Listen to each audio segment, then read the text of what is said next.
Olá pessoal, hoje nós vamos apresentar para vocês o nosso trabalho referente à disciplina de Físico-Química. O nosso tema são motores de combustão interna. Meu nome é Henrique e esse grupo também é composto pelo Ítalo, pelo Bruno, pela Laura e pela Clara. Bom, antes de tudo, a gente precisa entender o conceito de máquina térmica. As máquinas térmicas, de modo geral, podem ser definidas como dispositivos que absorvem calor de uma fonte, como por exemplo a combustão de um material qualquer, e convertem parte desse calor em trabalho. Como o processo é cíclico, é impossível que todo esse calor recebido seja convertido em trabalho. Aqui nós temos um exemplo esquemático de como funciona uma máquina térmica. Existem duas fontes, uma fonte quente, que cede calor à máquina, e uma fonte fria, que retira calor da máquina. A máquina é colocada entre essas duas fontes de modo a explorar o fluxo do calor, que por definição acontece do corpo mais quente para o corpo mais frio. Imaginemos, por exemplo, a expansão de um gás, como o vapor de água. Como nós já sabemos, a expansão de um gás gera trabalho, que pode ser aproveitado com a implementação de um pistão, como nesse esquema que está mostrando aqui. Assim, como eu disse, parte desse calor é cedido para esse sumidouro, que é a fonte mais fria, que condensa o vapor e consegue retomar o processo. Uma máquina térmica sempre vai obedecer às leis da termodinâmica. A primeira lei, porque toda energia que entra no processo também vai sair. E a segunda lei, que dita para a gente o fluxo de calor pela entropia, e também nos assegura que é impossível converter todo o calor em trabalho.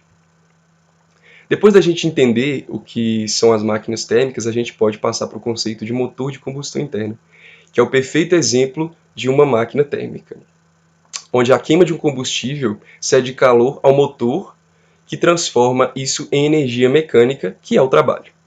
Esse processo acontece por meio de expansões, compressões e mudanças de temperatura dos gases envolvidos, que são ciclos termodinâmicos. Bom, vou falar um pouco sobre ciclos termodinâmicos e o ciclo de Carnot, né?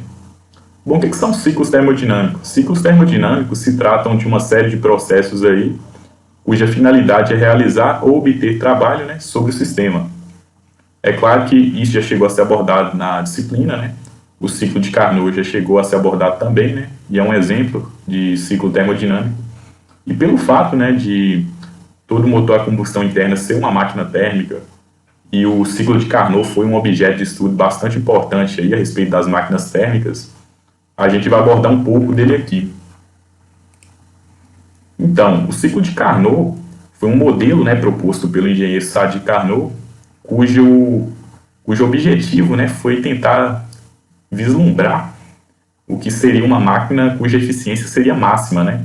Ou seja, ela teria 100% de sua eficiência, né? Em outras palavras, essa máquina converteria toda a energia dos processos ali em trabalho, né? A gente sabe que isso não é possível, né? Mas foi um objeto de estudo muito importante, né? Até porque as máquinas térmicas da época não tinham uma eficiência muito boa, né? E serviu para vislumbrar isso aí, né? Visto que na época a ideia, né, de uma máquina 100% eficiente era tida, né?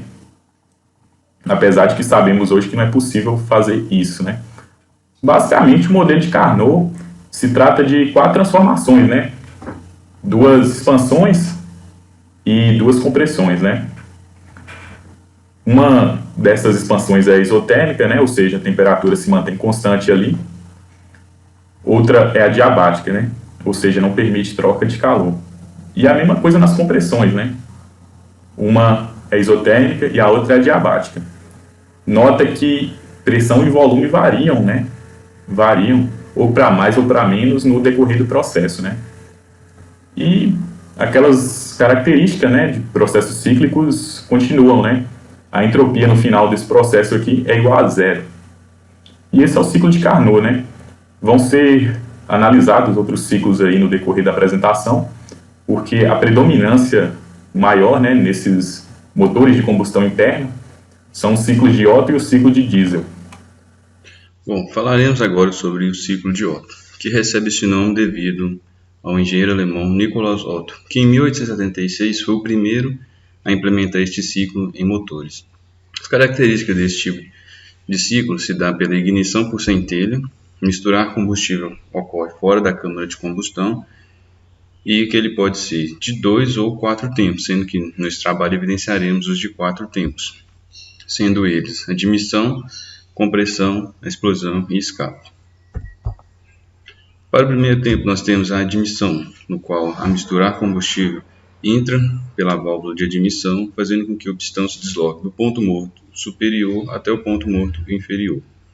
Observamos no gráfico que de 0 até 1 ocorre um aumento do volume a pressão constante, o que caracteriza um processo isobárico. No segundo tempo, temos a compressão. Agora, com as válvulas todas fechadas, o pistão se desloca do ponto morto inferior até o ponto morto superior, comprimindo a mistura ar-combustível. Observamos no gráfico que de 1 até 2 ocorre uma compressão adiabática, pois o movimento se dá de forma tão rápida que não permite troca de calor. No terceiro tempo, a expansão, com a mistura ar-combustível comprimida, ela então será inflamada através de uma centelha elétrica que se dá através da vela de ignição. Observamos que de 2 até 3 ocorre um aumento de pressão de forma abrupta devido à inflamação da mistura ar-combustível. Logo em seguida, de 3 até 4, observamos a expansão de forma adiabática dos gases, fazendo com que o pistão se desloque do ponto morto superior até o ponto morto inferior. Para finalizar o ciclo, no quarto tempo temos a exaustão, onde a válvula de escape se encontra aberta, o pistão se desloca do ponto morto inferior até o ponto morto superior. Observamos este movimento de 4 até 5 e de 5 até 0, finalizando o ciclo de Otto. Vou explicar sobre o ciclo diesel, que basicamente é caracterizado pela adição do combustível já a um ar comprimido em alta temperatura, com foco no ciclo de 4 tempos. No estado inicial desse ciclo, o pistão está no seu ponto morto superior, como é chamado, que é o volume mínimo, e a válvula de admissão é aberta, expandindo esse pistão até o seu volume máximo. Como a gente pode ver no gráfico pressão versus volume, essa expansão ocorre de forma a pressão constante e enche somente de ar. Só tem ar, não tem combustível misturado nessa parte. E aí, agora vai ter a realização de trabalho para comprimir esse gás de forma adiabática, ou seja, não vai haver troca de calor. Então, o trabalho realizado para comprimir vai aumentar a energia das moléculas, que vai fazer com que elas aumentem sua temperatura. Então, no ponto C, esse ar vai estar com uma pressão muito alta e uma temperatura muito alta, que vai ser a hora de despejar o combustível, que é o óleo diesel, e vai ser a entrada de calor pela fonte quente do nosso sistema. Como esse combustível já vai entrar em contato com um ar muito quente, já vai ser propício para iniciar a reação de combustão, para a explosão desse combustível. E como ele vai sendo despejado aos poucos, essa combustão vai acontecendo de forma mais lenta e vai dar tempo do pistão expandir, ou seja, aumentar o volume, consequentemente diminuindo a pressão. Só que o calor proveniente da reação de combustão faz com que a pressão aumente.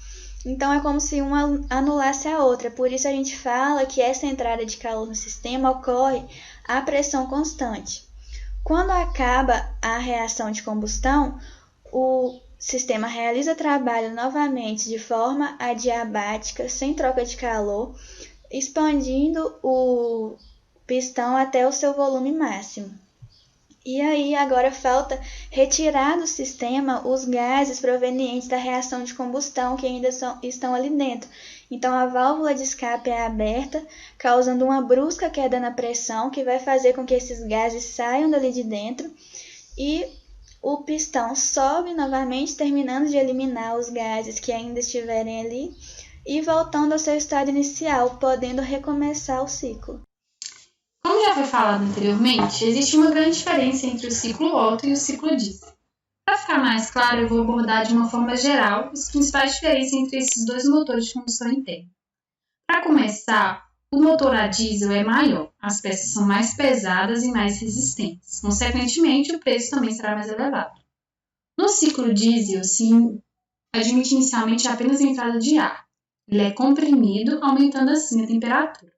Com o aumento da temperatura, quando o diesel é adicionado, acontece uma explosão de forma gradual, enquanto que no ciclo Otto se admite o ar juntamente com o combustível, que com a centelha provocada pela vela de ignição faz com que ocorra uma explosão instantânea. Justamente pelo fato da explosão do ciclo diesel ser mais lenta, é necessário equipamentos mais resistentes. Como o motor a diesel precisa de um braço de alavanca maior do que no ciclo Otto, o torque provocado também será maior, fazendo com que o motor produza mais força, sendo assim mais eficiente, já que tem um rendimento maior e desperdiça menos energia no processo. Bom, esse foi o nosso trabalho, abordando um pouco sobre o motor de combustão interna. Aqui estão algumas das referências utilizadas e obrigada pela atenção.